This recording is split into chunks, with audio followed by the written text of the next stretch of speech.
Not easy questions, but that's why we are here in the workshop, I think, to exchange information. I will give you the microphone.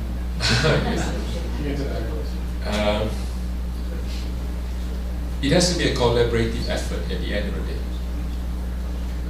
Each of us work at our own levels, at our own scale, in the countries, regional, international. On our own, we cannot do enough, as is shown from the questions that you're asking. That is why in my presentation, I make sure that we highlight 3 approaches. Producer side, at the country level, that's producing the timber, the consumer side, and the behavioral change that we need for the industry themselves to make the change as well. All 3 has to go hand in hand. You can try at one level, you can try at the country level, let's say, and try. But if, let's say, in Panama, you have got a lot of problems, internal problems, what are you going to do? Unless you have a political change, but that means you need political willpower. That means you need very good leaders to be able to change, to try and make the change, to break it up. It is possible, but that will be at the local level. It's sovereign right of the people, the individuals, to be able to do that. We know that. Indonesia is that. We know that. I'm just asking about Chinese policies. Yes. To avoid illegal. Well, I'm trying to imports. answer a few other points as well at the same time. Yeah. But I understand where you're coming from. Please. Indonesia has done it. They made a change. They were very corrupt before. There's been a change. Part of it is because of international pressure, donor agencies coming in, applying the change, saying if you want our aid, you have to make certain changes. And then internally as well, NGO activities and so on, that has made a change. So we have to all work together. And that is something that we keep on emphasizing, that we have to do that. In terms of one of the questions about the setting fires and so on, that has to be done at the legal level, because the laws are very specific as to what is the use of a piece of land or a piece of forest. So if we set fire to it, it's still a forest, it's gazetted as a forest. So, but then whether the politicians change that category of land, now that's something else. They have to go through due process if you want to do that, because there's a process with it. And that's where others, NGOs and others, should be monitoring it to raise the issues and say, hey, you can't just change it. But it's not easy. It's a terrible situation in Mexico. You see communities defending the forests, and they get killed, and they get incredible.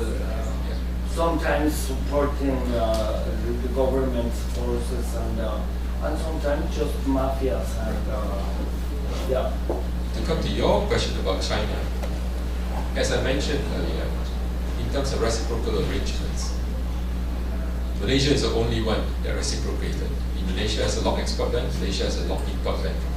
No other country has done that. That is why LACI came about. To try and use that, to say that if you do things illegally in your exporting country, and if the product arrives in the US, they can prosecute on your behalf, basically, in the sense of behalf. China doesn't have that. China is as the same as all the other countries, well, except maybe a little bit about EU. Australia is trying to enact new legislation to help them. China doesn't have that. And China will not probably, because it's business. Just like Malaysia. Malaysia was pressured to do it just for the logs. What about assault timber? Indonesia has a log assault timber export ban. Malaysia is not doing anything about that. So Malaysia is still importing them. China will do the same because there are other reasons for it. And that is why there's also the EU-China MOUs, meetings together to try and change that. It takes time. It's not one size fits all. It takes a lot of effort, a lot of internet pressure. You have to keep on pushing at it until there is a change. But there are things that can be done, or at least try to do it. Because you are talking about elderly, which is a sighted species. Right. It is a sighted species. That's what I asked. Yes. Now, CITES has got its own legislation in general. The challenge is, because it requires a permit from Panama, the management authority of Panama issues a permit to certify that that timber has been legally harvested, sustainable. Sustainable. Yes. It is. No, but your government actually, that department actually issues it. China will just accept, just as any other country. They see that document, they'll accept. Because the sovereign right issue is a legal document. Unless you have LACI authority, then you can prosecute and say, hey, there are things that you haven't done, even though you have a legal document. But to get that document, you have done it illegally. Then Macy can prosecute. But if China management authority could also question if they want to. But it is up to each of the management authority whether they have the political will to question that, to ask for more information, more details, and not just accept those documents at face value. And that is also only in the procedures in place to be able to do that. And majority of the countries, I'm afraid, do not have those. Everyone takes the documents at face value if possible. And that is why all of us are here trying to make a change. And I think Thomasina can add on to a lot of things about CITES. You're holding your mic, are you? Yes. She works a lot, I think. So no, just to add just one point on the CITES issue. If there are problems, or some people feel there might be problems with the sustainability issues of a species that is listed in Appendix 2, there's a process within the scientific committees of CITES. So there's the plants and an animals committee. So there's a process within the plants committee called the review of significant trade. So a species might get selected for that process if there are concerns that it's being harvested above non-detrimental levels. So if a species goes into that process and a particular range state remains in that process, then a detailed review of whether a party is making its non-detriment finding, which is kind of the same as is it being harvested sustainably. So there are ways to push species and range states into that process, but it is one mechanism within the CITES process that can look at those issues. I'm just going to add one thing about China. I spent a lot of time working with China and negotiating with China. It's like a big part of my job about this very issue.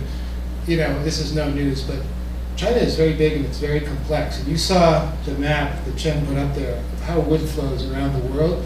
I mean, if you live and breathe and you're part of the modern economy in any way, you are Chinese in terms of your consumption patterns. It's not like you can say, well, China's doing this and that. Everything we have is there. They're just a major part of the global economy on a lot of different things. And so they're really a special case, and I think there's been a lot of progress there. They want to do some things. On the Rosewood, Environmental Investigation Agency did a very good report on the illicit trade, particularly from Madagascar, of rosewood into China in 2010.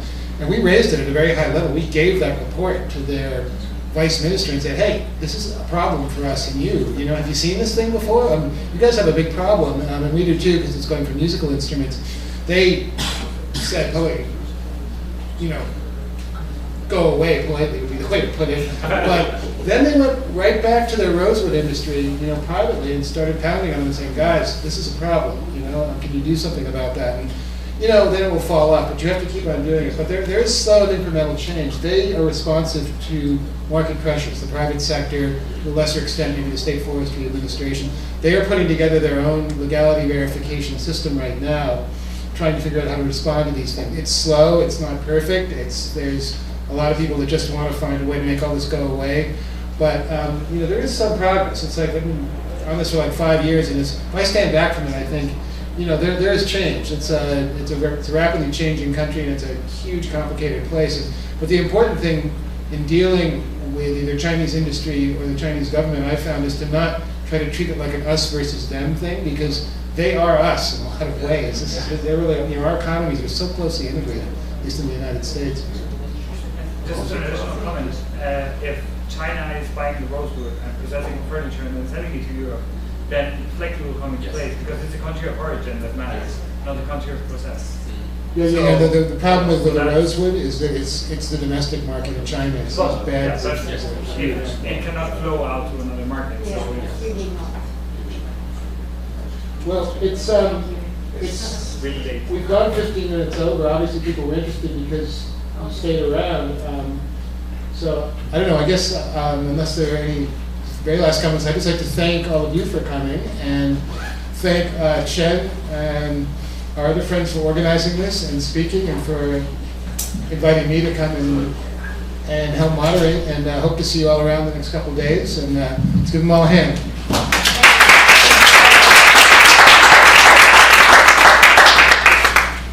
Thanks for coming, everyone. Remember, there is a meeting in the members' room. There is a members' meeting no, not here. in the members' room. I've been in your country. Yes. Yes, I've been there. You've been legal? That's it. When last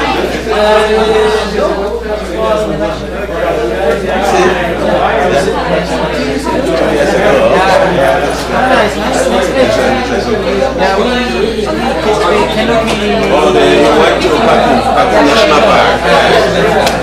Park.